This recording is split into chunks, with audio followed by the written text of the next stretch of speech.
Russia's invasion of Ukraine enters its ninth day. Some speculate the number of refugees will spike to 4 million. Our Ji-yeon is on the line for the latest. Ji-yeon, Ukrainian authorities say Moscow's forces have occupied a nuclear power plant there. What can you tell us about this?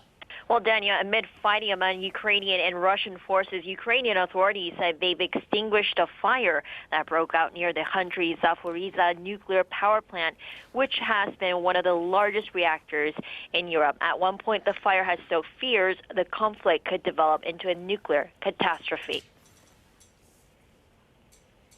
I am appealing to all Ukrainians, to all Europeans, to all the people who know the word Chernobyl, to those who know how much misery and how many victims the nuclear power plant explosion brought. It was a global disaster. Hundreds of thousands of people had to deal with the consequences.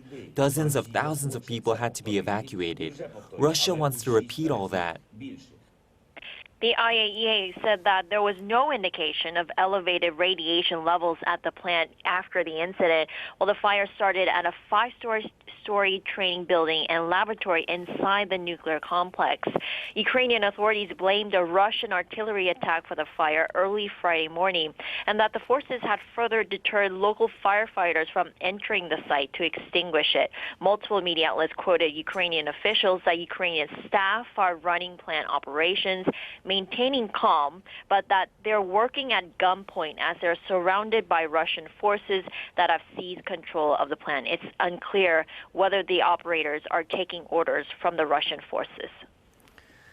And what about the talks held between the two countries? Has there been a breakthrough? Well, breakthrough in terms of ending the war, no, there haven't. But during the second round of talks held in Belarus late Thursday, representatives of the two sides had agreed to set up evacuation corridors for civilians to maintain a temporary ceasefire in areas where the humanitarian corridors will be located to facilitate deliveries of food and medical supplies. They've also agreed to hold a third round of talks next week. Meanwhile, millions of Ukrainian refugees poured into neighboring countries, and thousands are believed to have been killed since the invasion. We have to run into the basement once or twice a day due to airstrikes. Nobody knows when it happens, so you have to have everything ready. Documents, food, and that's not a life.